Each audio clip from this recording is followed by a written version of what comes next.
निधान भएको एउटा दुःखद घडीको निमित्त यहाँ सक्न परिवारमा शान्त बन दिनुको निमित्त हामी झापा जिल्लाबाट हामी केन्द्र र झापा जिल्लाको अध्यक्ष लगायत हामी नहुने ठाउँमा पुगेकोले गर्दाखेरि बेलुकातिर मात्रै मैले चाहिँ पाएँ। त्यो हेरेँ एकदमै दुःख लाग्यो। अनि हजुरको अवस्था हेरेँ धेरै त्यो अब भिडियोहरू हेर्दाखेरि होइन त्यो हेर्दाखेरि म आफै त्यो थाहै नहुने क्या, म आफू पनि त्यो रुइराखेको थाहै नहुने, त्यो आँसै झरेको थाहा भएन मलाई। त्यस्तो आफूलाई पनि त्यो पीडा भइरहेको थियो हजुरको अवस्था हेर्दाखेरि। र हामी सबैले सम्झ्यौँ, माथि गएको थियौँ, हाम्रो टिमहरूले कुराहरू गऱ्यौँ। अनि यहाँनिर रहँदाखेरि अब हामी सबै कहाँ कहाँ रहेकोले गर्दाखेरि जिल्लामा अहिले हामी केन्द्रमा चाहिँ हाम्रो भाइ बहिनीहरू हुनुहुन्थ्यो, उहाँहरूलाई जान्ने मलामी भए पनि जाने त्यहाँनिर भनेर भनेका थियौँ। र हामी समयमा हजुरसँग आउन सकेनौँ, तर पनि हामी निकै दिन भइसकेको छ र तापनि यो एउटा हामी सम्झिरहेको थियौँ। यो चोट हामीलाई पनि छ, हजुरको चोट हामी सबैलाई हाम्रै सम्झेर एउटा फ्यामिलीको चोट हो, हामी सबैलाई परिरहेको छ। र त्यही भएर हजुरलाई चाहिँ अब नानीको विशेष गरेर चाहिँ हाम्रो बाबुको अब नहुनु पर्ने कुरा भइगयो सायद। राम्रो यस्तो होइन, एउटा के अरे वृक्षरोपण गरेर विभिन्न हामीलाई ज्ञान दिनुभएको छ नि त गुरु हजुरले। त्यसमाले त्यतापट्टि जाने यस्तो के गर्छ नातिलाई, एकदम शोकमा मात्रै बसेर शोकले त आफूलाई त रोगको उत्पन्न हुन्छ, त्यसमाले गर्दा गर्नु हुँदैन। शोक त किन लाग्दैन, शोक त पक्कै पनि लाग्छ। तर एउटा हामी एउटा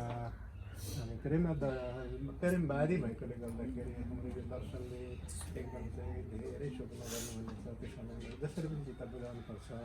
र जे होस् हाम्रो अब यो दुःखद घडीमा हामी जन्म भएका छौँ, अब हाम्रो नातिको आत्माले शान्ति पाउन सकोस् होइन, स्वर्गमा भनिसक्नु भएको छ। जन्मिँदा हामीले जति समय लिएर आएका छौँ यो धरतीको लागि, त्यो ईश्वरले छुट्याइदिएको समय आएपछि हामीले छोड्नै पर्छ। ढिलो चाँडो मात्र हो, अघि पछि मात्र हो। यो संसारमा यस्तो पनि छ, हामी हात खुट्टा नलाग्दा आँखा नदेख्दा 100औं वर्ष काटेर अब चाहिँ मलाई भगवान्ले उठाए हुन्थ्यो, यो संसारमा मेरो भोक सकिएको थियो भनेर तडपी चिच्याइ रुँदा पनि कसैले आँखा दृष्टिविहीन भएर पनि यो संसार छोड्नलाई सकिरहेको हुँदैन। फुल्दै गरेको सानो कोपिला झरिदिन्छ। अब यो सृष्टिको नियम हो, हामीले यसलाई चाहेर नचाहेर स्वीकार्नुपर्छ। यसमा के चाहिँ लाग्छ भने हामी जब गुरु हजुरलाई पायौँ, गुरु हजुरले यो एउटा प्रेमवाद दर्शनमा हामीलाई एउटा परिवारको एउटा जुन मेजोरिटी बनाइदिनु भएको छ। आज विश्वमा जुनसुकै ठाउँमा एउटा यात्रीलाई दुःख पर्दा, एउटा यात्रीको आँखामा आँसु आउँदा अर्को देशको कुनै एउटा यात्रीको आँखा रसाएको हुन्छ। एउटालाई पीडा पर्दा हामीलाई पनि दुखेको छ। यो आज हाम्रो नातिले हामीलाई छोडेर जाँदा तपाईँहरूको मात्र मुटु दुखेको छैन, हामी सबैको आँखा रसाएको छ। हामी सब केन्द्रबाट पाल्नुभएका महासचिव उपाध्यक्ष, नारीका सदस्य, युवा अध्यक्षज्यूहरू, आज साँच्चै नै हामी एक्लो रहिरहेका छौँ। यहाँहरू आइदिनु भयो। हामीलाई अहिले यो दुःखभन्दा पनि, यो पीडाभन्दा पनि हजुरहरू आएकोमा हामीलाई कता कता भिजाइरहेको छ। किनभने समाजमा मान्छेहरूले स्वार्थी भएर बाँचिँदो रहेछ। जब दुःख पर्छ, पीडा पर्छ, त्यतिखेर साथ दिनुभन्दा खुट्टा तान्ने मान्छे धेरै पाइँदो रहेछ। तर प्रेमवादको दर्शनमा लागिसकेपछि प्रेम के हो भन्ने कुरा बुझिँदो रहेछ, र जीवन के हो, मृत्यु के हो भन्ने कुरा बुझिँदो रहेछ। तर आफूमा भएको अमूल्य चिज साथमा हुँदा त्यसको अर्थ बुझिँदैन रहेछ। जब त्यो अर्थपूर्ण चिजहरू हामी गुमाउँछौँ अनि मात्रै पत्तो लाग्दो रहेछ। सायदै हामीले यो कुराहरू बुझेको थियौँ भने यो घटनाहरू नघट्न पनि सक्थ्यो होला। किनभने त्यो कुराले बुझ्न सक्यौँ न जसरी बुझ्नु पर्थ्यो। तर आज मेरो परिवारमा मिलाएर राख्ने कोसिस गरेको छु, कति राख्न कोसिस गर्छु। सायदै प्रेमवाद दर्शनमा नलागेको भए मेरो परिवारहरूको बिहाल हुन्थ्यो होला, छोराछोरीहरू छुट्टिएर अलग अलग भइसक्थ्यो होला।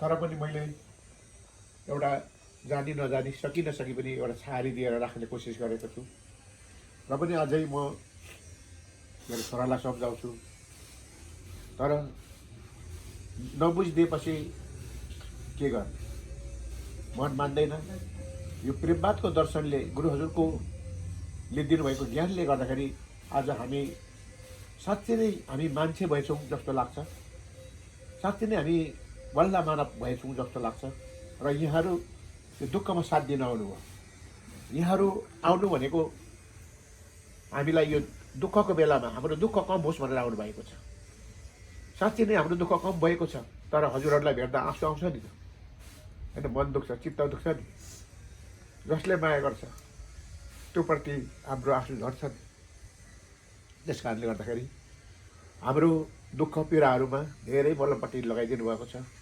साँच्चै नै हामी साहस गर्नेछौँ हाम्रो एकजना नाति गुमाए पनि अघि नै भनिसक्नु भएको छ हामीले गुमाएको छैनौँ हाम्रो वरिपरि छ हामीले महसुस गर्न सक्नुपर्छ महसुस गऱ्यौँ भने हाम्रै साथमा छ हामी सुकै रमाइरहेको हुन्छ तर हामीले महसुस गर्न सकेनौँ भने हामीले त्यो देख्ने कुरा शारीरिक शरीरलाई मात्रै हेर्ने कोसिस गऱ्यौँ भने चाहिँ हाम्रो फेरि मन थाम्न गाह्रो हुन्छ तर हामीले बुझेका कुराहरू हाम्रो दर्शनले बुझाएका कुराहरू चाहिँ हामीले बुझेर मनमा लिन सक्यौँ भने हाम्रो नाति कहीँ टाढो गएको हुँदैन हाम्रै साथमा हुन्छ वरिपरि हुन्छ उसले हामीलाई हेरिरहेको हुन्छ हाम्रो कामहरू देखिरहेको हुन्छ र हामीले असल काम गर्नुपर्छ उसको नाममा भनेर भनिसक्नु भएको छ हामीले पनि सोचेका छौँ केही न केही गर्नुपर्छ भनेर त्यसैले गर्दा हजुरहरू आइदिनु भयो यहाँहरूप्रति हामी एकदमै परिवारहरूको तर्फबाट यहाँहरूलाई के दिन सक्छौँ र हजुरहरूले जसरी आएर हामीलाई साथ दिनुभएको छ हामी पनि पढेको बेलामा जसलाई पर्छ त्यतिखेर साथ दिनको लागि हामी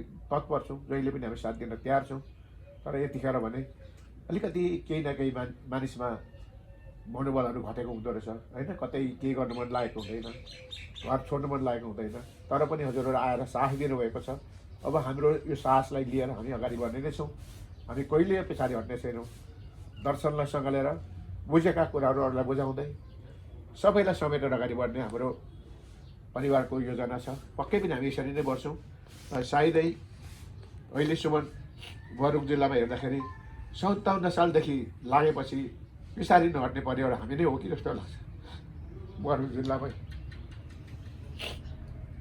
तर पनि कता कता भगवान्ले पनि नसुन्ने हो कि जस्तो पनि लाग्दो रहेछ गुरुहरूले भन्नुहुन्छ नि कतै भगवान् छैन कि जस्तो पनि लाग्दो रहेछ तर हुनुहुन्छ भगवान्ले चाहँदा चाहँदै पनि प्राकृतिकको न्याय कसैले टोड्नु सकिँदैन के गर्ने त्यसैले गर्दाखेरि हजुर आइदिनु भएकोमा धेरै हामी एकदम नै स्तब्ध छौँ हामीलाई पीडामा मलमपट्टि लाउनु भएको छ यहाँहरूप्रति हामी शिर झुकाएर नमन गर्दै मेरो छोटो भनाइ यहाँ अन्त्य गर्छु जय